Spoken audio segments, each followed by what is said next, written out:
Ladies and gentlemen, Ron Burgundy. Thank you. Thank you. Thank you. Wow, what a turnout. Hello, Ron. This is nice. Hello, Bill. Well, it's a delight to have you Great to here. see you. Just for a few words.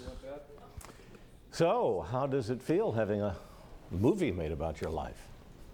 I'm going to let Before you answer, that's audio-visual good. gal Yeah, it's always a good idea. plug me in here. I'd just like to watch this moment just for a second. I just love that. Was there a lot of drinking in the newsroom? Well, you know, first of all, Bill, I just want to thank you for doing this. And you're a hell of a newsman. I mean, I heard some applause there. Bill Kurtis, ladies and gentlemen. That's my pleasure.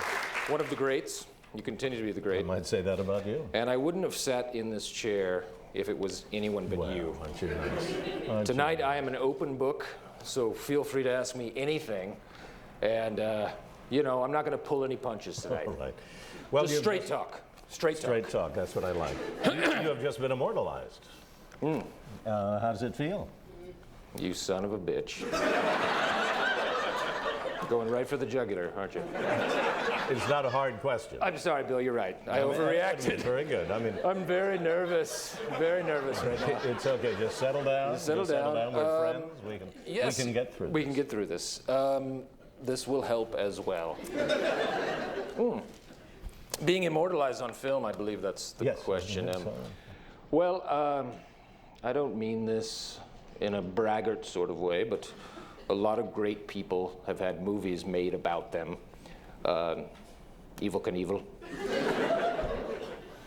Cleopatra, the blind girl, the ice skater,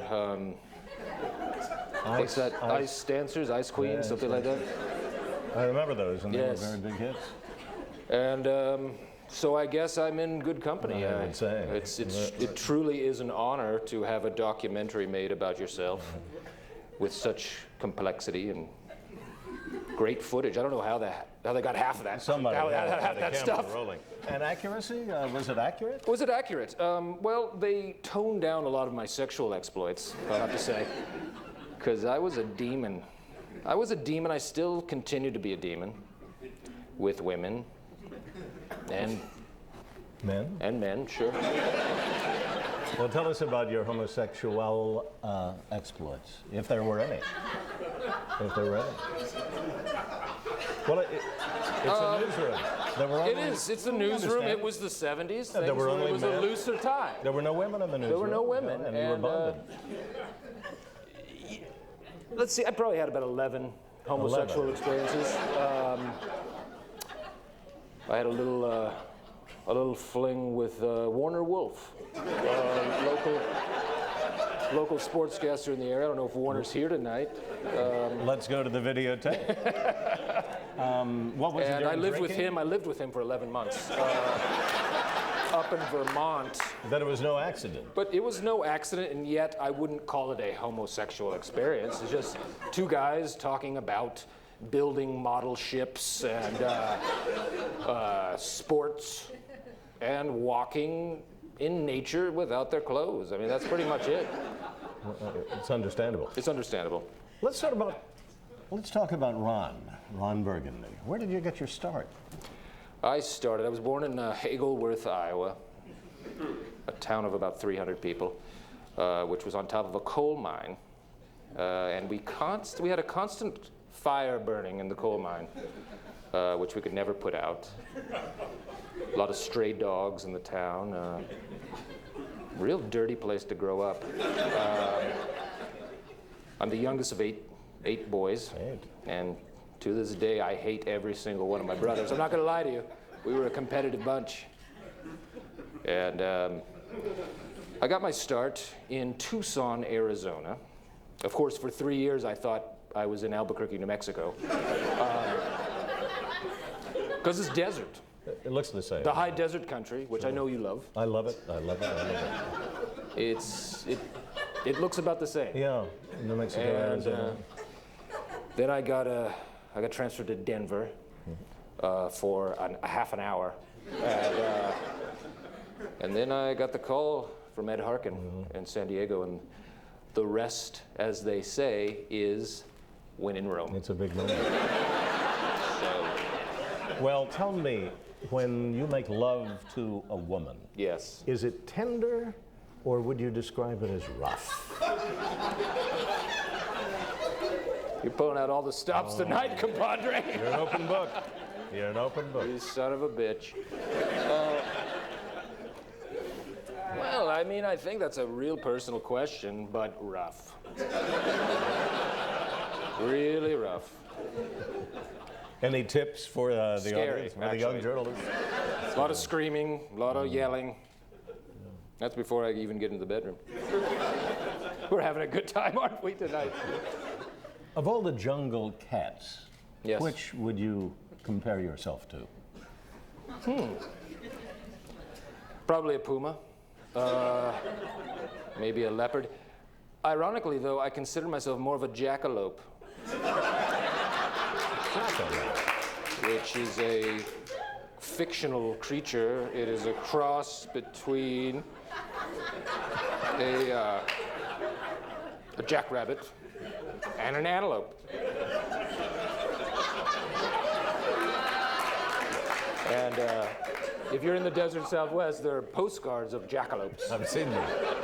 I've seen them. It sounds like a For story. years, I went on jackalope hunts, and they ended up fruitless. Oh, that's good. Keep looking. I'll join you. You're an open book. You son of a bitch. What do you do in your free time?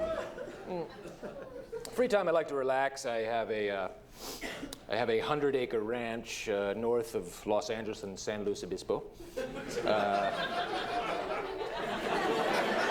You from San Luis Obispo, anyway? No? San Luis Obispo, 100-acre ranch, which is now, I lost 96 acres in a poker game, so it's actually 4 acres, 3 of which are pretty much straight uphill. So it's 1 acre, half of which I just got a geological survey. It's sinking. So I have a ½ acre of usable land that I like to call home. For Baxter. For Baxter, Yeah. and I have 100 head of mule, which, if you have a ½ acre land, there's not a lot of room for mule, because they love to, and they break out a lot. And Mules can do anything they want. can't mules can do anything they want. They're a stubborn creature, and I've been fined a lot by the city, frankly, for not containing the mule population. I'm not gonna lie to you, it's more like a head of 1,000 mule, because they really multiply. Well, you know how they are. They multiply like crazy. Once they get going. Hey, Yeah. hey, how did We're having a good time, aren't we? Yeah, how did Baxter Yes. survive that drop kick off the bridge? You know, once again, I'm surprised they caught that on film. He's just a hell of a creature, you know, and he's got the heart the size of the Hope Diamond, and he's got a will to live, and he's a survivor. Yeah. And bit of trivia question. He's on one of the rock group Survivor. He is on one of the album covers. He is. I haven't Baxter. seen that. Fantastic. I'm going to open our questioning up to the audience. great. One or two. 1 or 2 questions. Are you willing to take one or two, do you think? I'm fine. And you can just throw it to me if. Just any. Yes. Are you still involved in charity work? I'm glad you asked that. Yes. I have my Dolphins for Children charity, where we try to get dolphins and children together, try to keep the dialogue going, because there's nothing puts a smile on the face of a child like a dolphin.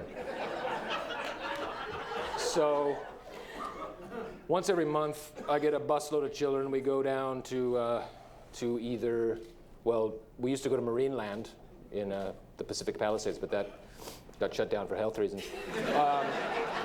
So we'll go down to SeaWorld.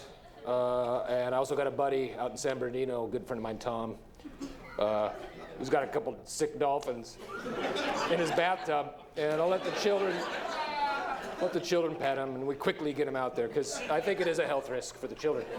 But Dolphins for Children and also Candy Canes for the World is another show where we try to spread Christmas to other countries that don't believe in Christmas.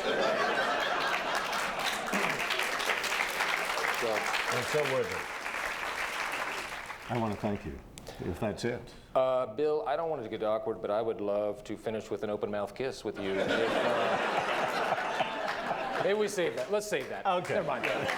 Thank you very much. Thank you. Thank you. Very good. Thank you very much.